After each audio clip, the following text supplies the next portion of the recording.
ಕಾಂಗ್ರೆಸ್ ನಲ್ಲಿ ಸಂಪುಟ ವಿಸ್ತರಣೆ ಅನ್ನೋದು ಬಂಡಾಯ ವಿಸ್ತರಣೆ ಅನ್ನೋ ರೂಪವನ್ನ ಪಡೆದುಕೊಳ್ತಾ ಅನ್ನೋ ಪ್ರಶ್ನೆ ಮೊನ್ನೆಯಿಂದ ಉದ್ಭವಿಸಿದೆ. ಕಾಂಗ್ರೆಸ್ನ ಒಳಬೇಗುದಿ ಜಾಸ್ತಿ ಆಗಿದೆ. ಕೈಪಾಳ್ಯದಲ್ಲಿ ಬಂಡಾಯದ ಬೇಗುದಿಯನ್ನ ಶಮನ ಮಾಡುವಲ್ಲಿ ಯಶಸ್ವಿ ಆದ್ರ ನಾಯಕರು ಅನ್ನೋ ಪ್ರಶ್ನೆ. ರ್ಯಾಪಿಡ್ ಆಗಿ ಕೆಲವರೆಲ್ಲ ಆಕ್ಷನ್ಗಿಳಿದ್ರು, ಕೆಲವರನ್ನು ತಂಡ ಮಾಡಿದ್ರು, ಕೆಲವರಿನ್ನೂ ಕೆಂಡ ಕಾರೋದನ್ನು ಮುಂದುವರಿಸಿದ್ದಾರೆ. ಮಂತ್ರಿ ವಂಚಿತರ ಪೈಕಿ ಯಾರು ಕೆಂಡವಾಗಿದ್ದಾರೆ, ಯಾರು ತಂಡ ಹೊಡೆದಿದ್ದಾರೆ, ಯಾಕಾಗಿ ತಂಡ ಹೊಡೆದ್ರು, ಹೇಗೆ ತೃಪ್ತಿಪಡಿಸಲಾಯಿತು, ಆ ಡೀಟೇಲ್ಸ್ ಅನ್ನು ಕೊಡ್ತೀವಿ ನಿಮಗೆ. ಸಚಿವ ಸ್ಥಾನ ಕೈ ತಪ್ಪಿದವರು ಬಹಿರಂಗವಾಗಿ ಅಸಮಾಧಾನವನ್ನ ಡೇವನ್ನೇ ವ್ಯಕ್ತಪಡಿಸಿದ್ರು. ಅಸಮಾಧಾನಿತರನ್ನ ಸಮಾಧಾನ ಪಡಿಸುವಂತಹ ಪ್ರಯತ್ನಕ್ಕೆ ಸಹಜವಾಗಿ ತೆರೆಮರೆಯಲ್ಲಿ ನಾಯಕರುಗಳು ಮಾಡಿದ್ರು. ಸ್ಪೆಷಲಿ ಮುಖ್ಯಮಂತ್ರಿಯ ಎಡಗೈ ಬಲಗೈ ಅಂತ ಯಾರ್ಯಾರಿದ್ರು ಅವರೆಲ್ಲರೂ ಕೂಡ ಪ್ರಯತ್ನವನ್ನ ಕೆಲವರು ಮನೆಗೆ ಅವರೇ ಖುದ್ದಾಗಿ ಭೇಟಿ ಕೊಡೋದ್ರ ಮೂಲಕ ಮಾಡಿದ್ರು. ಕೆಲವರು ಫ್ಯಾಮಿಲಿನಲ್ಲಿ ಯಾರ್ಯಾರು ಇರ್ತಾರೆ, ವೈಫಿಂದ ಹಿಡಿದು ಕುಟುಂಬಸ್ಥರ ತನಕ ಕೂಡ ಕನ್ವಿನ್ಸ್ ಮಾಡಿ ನೆಕ್ಸ್ಟ್ ಒಳ್ಳೆ ಅವಕಾಶ ಮಾಡಿಕೊಡ್ತೀವಿ ಅಂತೆಲ್ಲ ಹೇಳಿದ್ರು. ಸೊ ತಂಡ ಹೊಡೆದವ್ರು ಯಾರು ಹಾಗಾದ್ರೆ, ಈಗ ಸಂಧಾನಕ್ಕೆ ಬಗ್ಗಿದವರು ಯಾರು ಅನ್ನೋದ್ರ ಡೀಟೇಲ್ಸು. ಎಂ ಕೃಷ್ಣಪ್ಪ ಅವರು, ಇವರು ಮತ್ತು ಇವರ ಪುತ್ರ ದೊಡ್ಡ ನಿರೀಕ್ಷೆಯಲ್ಲಿ ಇದ್ರು. ಆ ನಿರೀಕ್ಷೆ ಸಫಲವಾಗಲಿಲ್ಲ. ಬಟ್ ಇವ್ರನ್ನ ಕನ್ವಿನ್ಸ್ ಮಾಡುವಲ್ಲಿ ಸಂಭವ ಯಶಸ್ವಿ ಆಗಿದ್ದಾರೆ ಅನ್ನೋದು ಗೊತ್ತಾಗ್ತಾ ಇದೆ. ಪ್ರಿಯಾ ಕೃಷ್ಣ ತಂಡ ಹೊಡೆದವರು, ಗೋವಿಂದರಾಜನಗರ ಕ್ಷೇತ್ರದ ಶಾಸಕ. ಬೇಳೂರು ಗೋಪಾಲ್ ಕೃಷ್ಣನು ಕೂಡ ಅಷ್ಟೇ ರಾಜೀನಾಮೆ ಕೊಡ್ತೀನಿ ಅಂತ ಅಂತಿದ್ದವರು ಮುಖ್ಯಮಂತ್ರಿಯನ್ನ ಭೇಟಿಯಾದ ಕೂಡಲೇ ತಮ್ಮ ನಿರ್ಧಾರದಿಂದ ಹಿಂದೆ ಸರಿದ್ರು.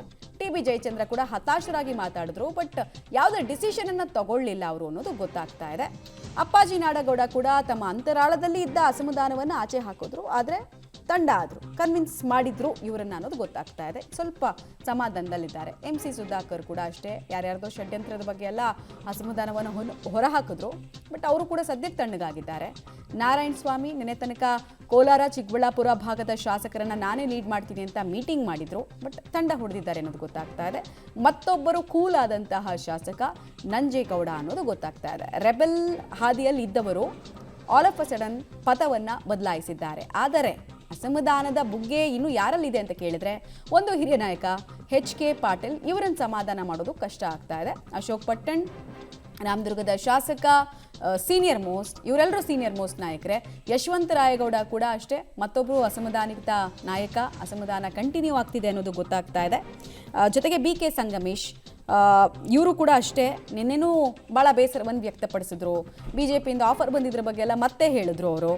ನನಗಿದೇನಾ ಪಕ್ಷ ನಿಷ್ಠೆಗೆ ಸಿಕ್ಕಂತಹ ಲಾಭ ಅಂತ ಕೇಳಿದರು. R.B. ತಿಮ್ಮಾಪುರ್ ಅಷ್ಟೇ, ನನಗೆ ಅವಕಾಶ ಯಾಕೆ ವಂಚನೆ ಆಯಿತು ಅದಕ್ಕೆ ಕರೆಕ್ಟ್ ಸ್ಪಷ್ಟೀಕರಣನೇ ಕೊಡ್ತಿಲ್ಲ ಅಂತ ಅವ್ರು ಕೇಳ್ತಾ ಇದ್ದಾರೆ. Shivananda Patil last time minister ಆಗಿದ್ರು, ಈ ಸಲ ಸುಮ್ಮನೆ ಕೂತ್ಕೊಳ್ಬೇಕು ಅಂದರೆ ಹೆಂಗೆ ಅನ್ನೋದು ಅವರ ಪ್ರಶ್ನೆ. ದಿನೇಶ್ ಗುಂಡೂರಾವ್, ಮೊನ್ನೆ ಇವ್ರ ರಿಯಾಕ್ಷನ್ ಬೇರೆ ಇತ್ತು. ಬಟ್ ನಿನ್ನೆ ಅಸಮಾಧಾನವನ್ನು ಬಹಿರಂಗವಾಗಿ ಹೇಳಿಕೊಂಡ್ರು. ಕಾರಣ ಯಾಕೆ ಕೊಟ್ಟಿಲ್ಲ ನನಗೆ ಅನ್ನೋದನ್ನು ಕೇಳಿದ್ರು ಅವರು. ಸೊ ಅಸಮಾಧಾನಿತರು ಇಷ್ಟು ಜನ, ಸಮಾಧಾನಗೊಂಡವರು ಅಷ್ಟು ಜನ. ಡೀಟೇಲ್ಸ್ ಕೊಡ್ತಾರೆ ಶ್ರೀನಿವಾಸ್ ನೇರ ಸಂಪರ್ಕದಲ್ಲಿ. ಶ್ರೀನಿವಾಸ್, ಈಗ ಸಂಘಟಿತ ರೂಪದಲ್ಲಿ ಅಸಮಾಧಾನ ದೊಡ್ಡ ಸಂಖ್ಯೆಯಲ್ಲಿದ್ರೆ ಅದು ದೊಡ್ಡ ಪ್ರಾಬ್ಲಮ್ ಆಗುತ್ತೆ ಹೈಕಮಾಂಡ್ಗಾಗಲಿ ರಾಜ್ಯ ಸರ್ಕಾರಕ್ಕಾಗಲಿ. ಬಟ್ ಇದು ಚದುರಿದ ರೀತಿಯಲ್ಲಿ ಕಾಣಿಸ್ತಾ ಇದೆ. ಅದರ ಅರ್ಥ ಇನ್ನೇನು ಕಂಪ್ಲೀಟ್ ತಣ್ಣಗಾಗ್ಬಿಡುತ್ತೆ ಅನ್ನೋ ರೀತಿಯಲ್ಲಿ ಬಂಡಾಯದ ವ್ಯಾಲಿಡಿಟಿ ತುಂಬ ಕಡಿಮೆ ಅನ್ನೋದನ್ನು ತೋರಿಸ್ಕೊಡ್ತಾ ಇದೆ ಅಂತ ಈ ಪ್ರಕರಣ.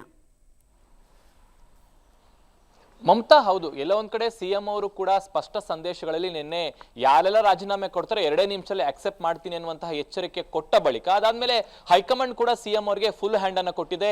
ಯಾರ್ಯಾರು ರಾಜೀನಾಮೆ ಕೊಡ್ತಾರೆ ಎಲ್ಲರದು ಈಸ್ಕೊಳ್ಳಿ ಅನ್ನುವಂತಹ ಧಾಟಿಯಲ್ಲಿ ಹೈಕಮಾಂಡ್ ಡಿ.ಕೆ. ಶಿವಕುಮಾರ್ ಅವರಿಗೆ ಅಧಿಕಾರವನ್ನು ಕೊಟ್ಟಿರುವಂತದ್ದು. ಹೀಗಾಗಿ ಅವರ ಒಂದು ವಾರ್ನಿಂಗ್ ಇಂದ ಕೆಲವು ಜನ ಏನು ಅಸಮಾಧಾನಿತರು ಸಮಾಧಾನಗೊಂಡಿದ್ದಾರೆ ಅಂತ ಹೇಳ್ಬೋದು. ಇನ್ನು 2ನೇ ತಂತ್ರವನ್ನು ಕೂಡ ಡಿ.ಕೆ. ಶಿವಕುಮಾರ್ ಅನುಸರಿಸ್ತಾ ಇದ್ದಾರೆ. ಯಾರೆಲ್ಲ ಬಂಡಾಯ ಇದ್ದಾರೆ ಅವರಿಗೆ ತಮ್ಮ ಆಪ್ತ ಸಚಿವರದು ಬಾಲಕೃಷ್ಣ ಆಗಿರಬಹುದು, ಚಲುವರಾಯಸ್ವಾಮಿ ಆಗಿರಬಹುದು, ಶಾಸಕ ರಂಗನಾಥ್ ಆಗಿರಬಹುದು, ಇವರ ಮೂಲಕ ಅವರ ಮನವೊಲಿಸುವ ಪ್ರಯತ್ನವನ್ನ ಮಾಡ್ತಿದ್ದಾರೆ.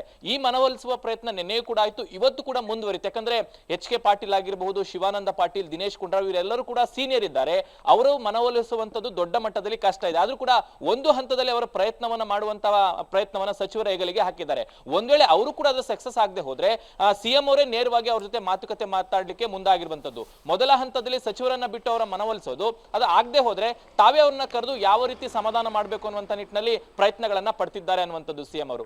ಇವತ್ತು ಕೂಡ ಆ ಪ್ರಕ್ರಿಯೆಗಳು ಮುಂದುವರ್ತವೆ. ನೀವು ಹೇಳಿದಾಗ ಹೌದು, ಸಂಘಟಿತವಾಗಿ ಏನಾದ್ರೂ ಈ ರೀತಿಯ ಬಂಡಾಯ ಇದ್ರೆ ಅದು ಸಿಎಂ ಅವರಿಗೆ ಕಷ್ಟ ಆಗ್ತಿತ್ತು. ಅಲ್ಲಲ್ಲಿ ಕೆಲವರು ಅಸಮಾಧಾನ ವ್ಯಕ್ತಪಡಿಸ್ತಿರೋದ್ರಿಂದ ಅವರನ್ನ ಸಮಾಧಾನ ಮಾಡುವಂತ ಕೆಲಸವನ್ನ ಸಿಎಂ ಅವರು ಮಾಡ್ತಿದ್ದಾರೆ. ಬಹುಶಃ ಇವತ್ತು ಮತ್ತೆ ನಾಳೆ ಒಳಗಡೆ ಬಹುತೇಕ ಈ ಎಲ್ಲಾ ಗೊಂದಲಗಳು ಬಂಡಾಯಗಳು ಬಗೆಹರಿಯುವಂತ ಸಾಧ್ಯತೆ ಇದೆ.